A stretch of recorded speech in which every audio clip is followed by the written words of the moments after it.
everyone, Scott Hansen here from NFL Red Zone. I hope you're checking out 1 hour of 5 Yard Rush, one of the best podcasts on NFL football in the UK.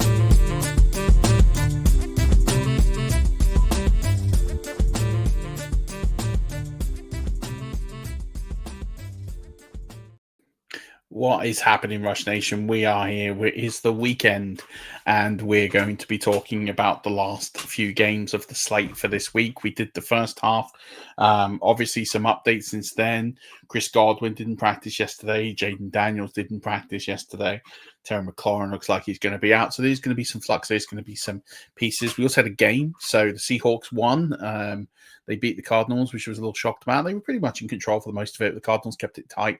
Some late touchdowns there. Kyler getting dinged for an interception that wasn't on him hurts. But, you know, what I would say is go back and watch last night's flagship show because it was absolutely fire with BJ. He absolutely bought the game. Him and I went completely on opposite sides on a lot of things. And there's a lot of really interesting takes there, regardless of if you agree with me with BJ, you're somewhere in the middle. It's going to be a lot of input, a lot of output you're going to get from those, which is just going to be really important to try and help you dominate those games coming up and everything you're going to be able to do. So I'm really looking forward to bringing you the slate. There's going to be some really interesting games to talk about. We're going to start with Jacksonville in the late night slate, late night 9:05 or afternoon slate over in the US. And really, this is an interesting one. We talked about this offense quite a lot. That there were drops on BTJ side. Travis Hunter's not involved. Parker Washington got a lot of targets.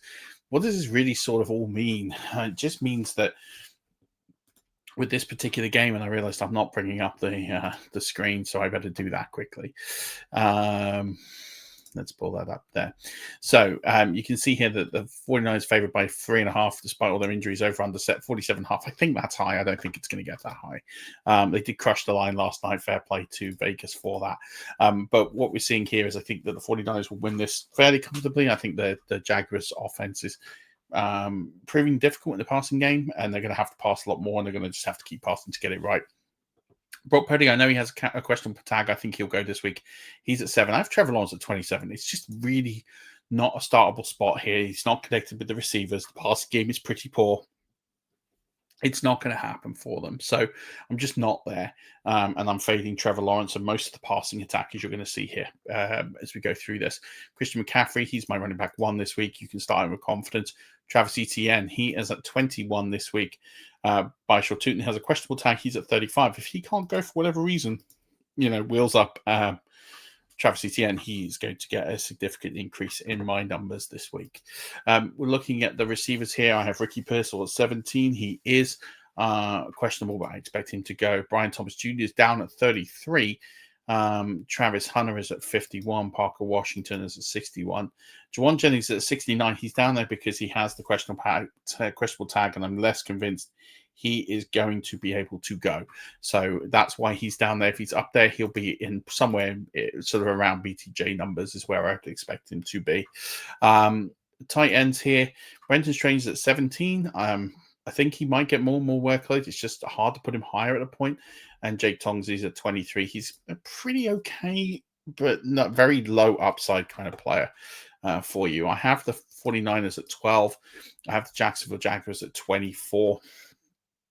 And then as for the kickers, Cam Little is at 13. Eddie Pinheiro is at 15. So they're kind of in the startable range. I imagine you've probably got other options here to go at. Rams and Colts, this is going to be an absolute barn burner here. Rams favored by 3.5, over and under 49.5.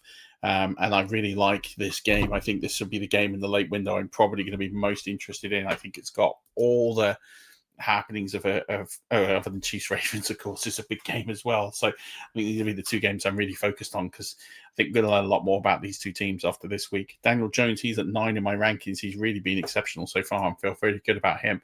Matt Stafford's at 16, could be very safe, good passable volume there. He's going to be fine.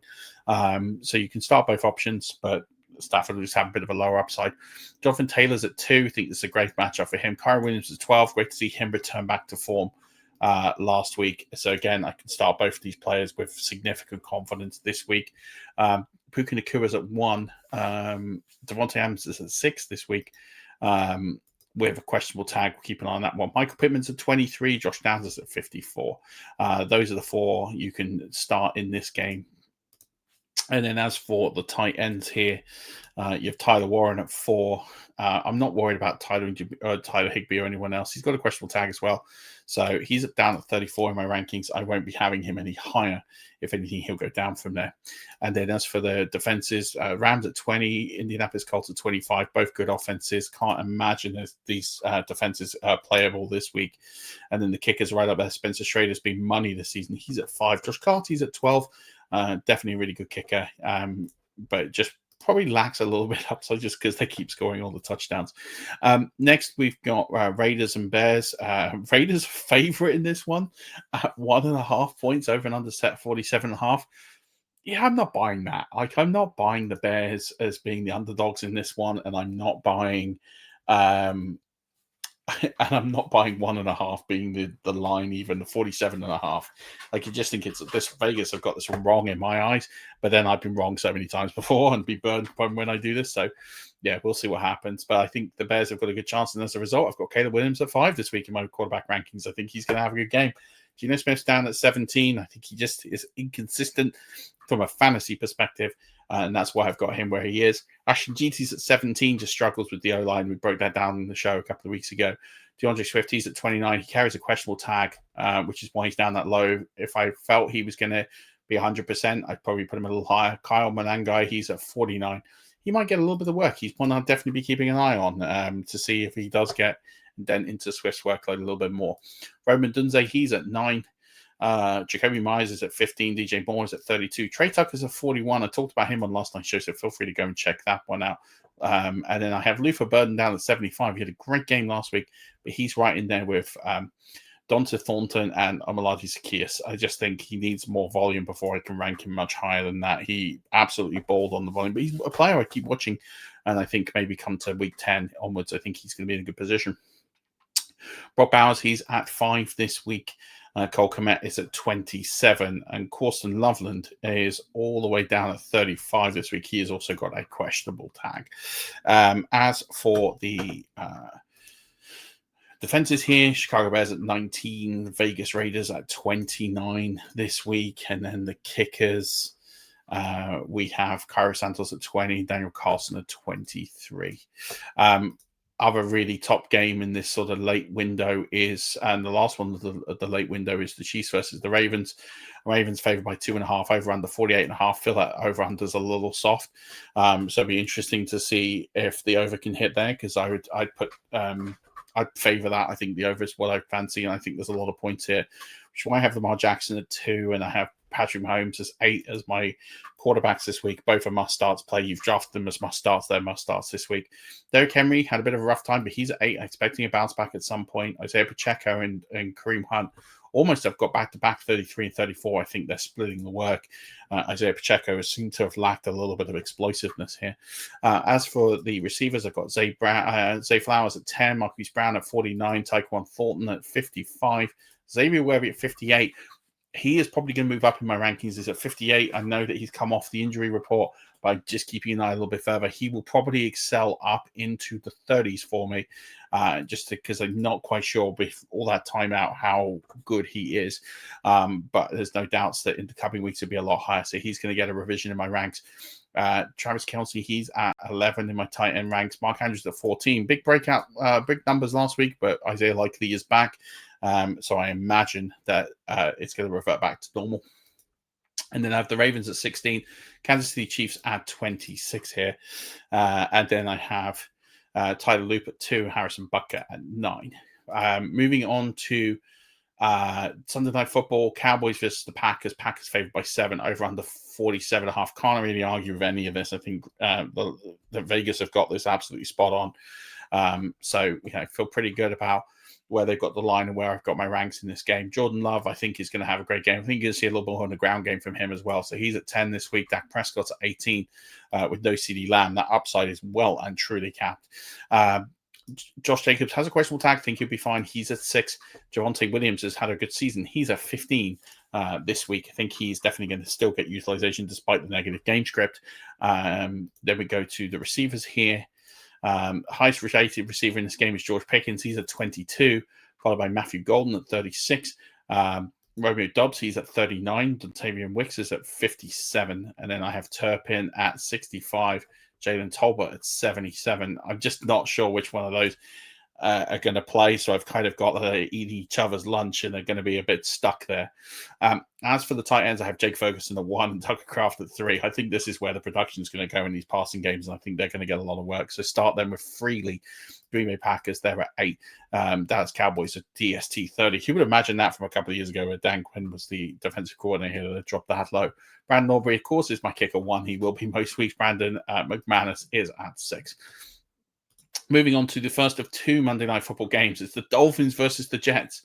Dolphins favored by 2.5, which I don't understand. And the over-under 45.5.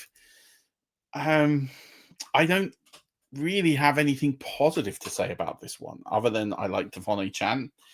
We're still waiting on Justin Fields and his concussion.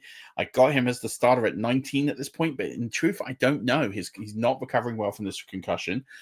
He hasn't practiced. There's every chance it's Tyrod Taylor, and that's probably why the bookies have gone with Miami as favorites. I think if Justin Fields starts, he's probably the favorite, and that probably makes them favorites. So there's a little bit of flux in the line in this game. I think it's going to be a pretty terrible game. I think you're going to see why these teams are where they are. Tua Tagovailoa is 24 in my list. If Tyrod Taylor plays, he'll probably be under Tua.